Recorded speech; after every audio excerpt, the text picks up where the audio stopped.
Shalom everyone, Shilozima Ben Yishai here. Thank you for visiting my channel. Many people have a misconception that any descendant of King David can be the Messiah, but as I explained before, this is not the case. Messiah is a son of King Solomon, Yibum of Nathan. In this video, we will see a clip from One for Israel Ministry. Christian corrupted Psalms 2 verse 12, kiss the Son. I agree with the doctrine of the Christians, but wrong Messiah. So let's go into the Torah Code to see who HaShem, God, calls his anointed or his King Messiah. This video is called Psalms 2, Who is HaShem's King Messiah? Enjoy. Shilozima Ben Yishai.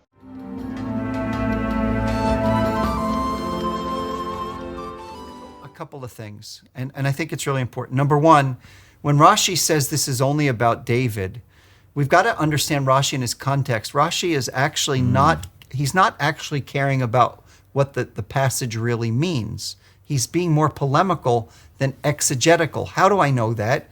Because Rashi actually admitted that all the rabbis before him, or the rabbis before him, saw Psalm 2 as messianic prophecy about the Messiah. So, okay, you're going to say it's only about King David, but why? Why would you go against all the other rabbis? Give good reasons. Yep.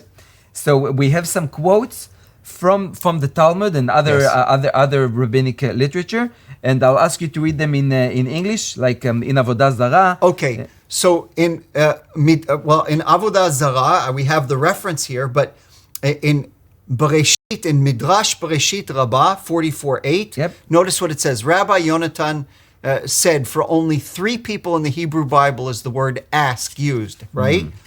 And they are Solomon, Ahaz, and King Messiah, as it is written in Psalm 2:8, ask me and I'll give you. In other words, Rashi rejects the messianic interpretation, but he actually hasn't really given textual reasons because he's being polemical. And Rabbi Yonatan here in the Midrash is using the word ask to prove that David is speaking about a messianic, this is a messianic prophecy. Dr. Tzvi Mark of Bar Ilan University states this psalm and this verse is interpreted by the sages as speaking about the King Messiah. Yep, he sums this up. Yep, this is a good summary. That this verse, this Psalm number 2, this verse, verse 7, is interpreted by the sages, as Rashi admitted.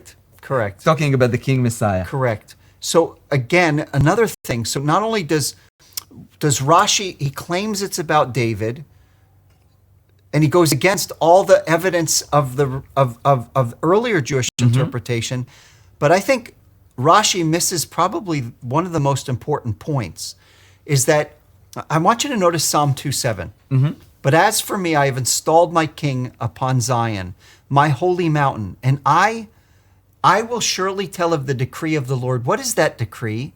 Here he says it. He said to me, you are my son, today I have begotten you. Golan. This is really important that he's talking about a decree. What decree is he talking about? He's talking about God's promise to the house of David. Yep. 1 Chronicles chapter 17, verses 11 through 14. When your days are fulfilled that you must go to be with your fathers, that I will set up one of your descendants after you, who will be of your sons, and I will establish his kingdom, and he shall build for me a house, and I will establish his throne forever. I will be his father, and he shall be my son. By virtue of the fact that Psalm 2 refers to God's promise to David that God would raise up a son to David, the son in Psalm chapter 2 cannot refer to David. Yep. It has to refer to the son. What son? The messianic son. Exactly. So I want to jump to response number 3. Yes. Because you're saying that Rashi's interpretation is isolating Psalm 2 from the rest of the book? Correct. Absolutely. So once again, Rashi does not give reasons. He gives no good reasons why this is only about David, even though the psalm, right, alludes to God's promise to the house of David. But more than that, we already saw that if you look at Psalm 2 in the context of the rest of the book, he doesn't take Psalm 2 seriously as the introduction to the book. He doesn't deal with the relationship between Psalm 2 and Psalm 72, Psalm 2 and Psalm 89, Psalm 2 and Psalm 110. If you actually look at Psalm 2 in the larger picture, it is only and can only be about the Messiah. Okay, so you're saying not only that he isolates the Psalms from each other, he ignores this literary structure that we talked about, Correct. that we can see in the whole, in the entire book. Correct. Absolutely. Absolutely. Now, what about, we talked a little bit about this whole notion of, Christians have misinterpreted kiss the Son. Yes. It doesn't say kiss the Son, right? That doesn't mean that at all. It doesn't mean son, yeah. Right? Well, you read Hebrew, right? But here's what's really important to notice as well, that Rashi's interpretation and also the anti-missionaries' interpretation of Psalm 212 actually ignores the literary structure of Psalm chapter 2. So let's look at the literary structure, because it's so important. If we look at Psalm 2, it's divided up into 3 parts. In verses 1 through 3, you have a rebellion, not just against the Lord. Against his anointed one, the Messiah. Exactly. So there's a rebellion against the Lord and his Messiah. And so we see this in verses 1 through 3, right? The rulers, the peoples, they take counsel against the Lord and against his Messiah, his anointed.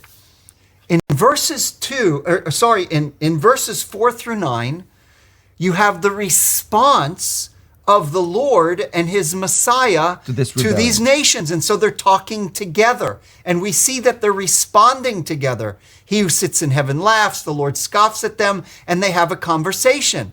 Then he will speak to them in his anger and terrify them in his fury, saying, but as for me, this is the Lord, I have installed my king upon Zion, my holy mountain. And then the Son, the Messiah, responds, I will surely tell of the decree of the Lord. He said to me, you are my Son. Today I have begotten you. And so notice, in every part of the psalm, the rebellion is against the Lord and the Messiah.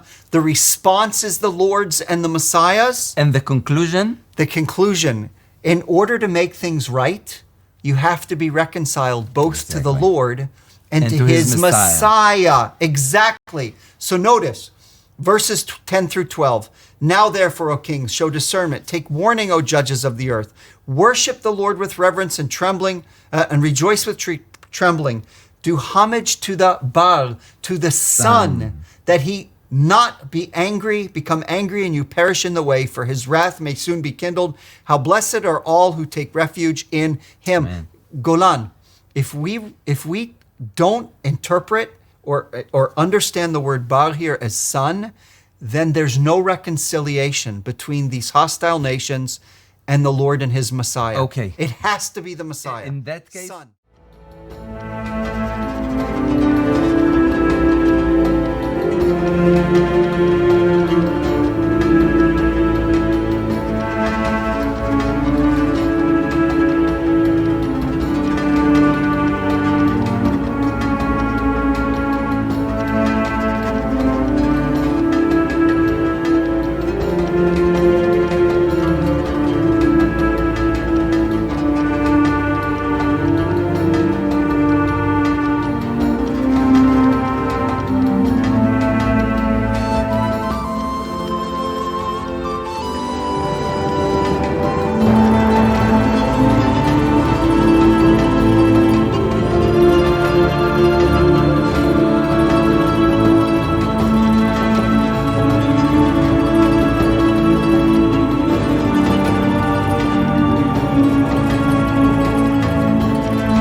hope you enjoyed that video.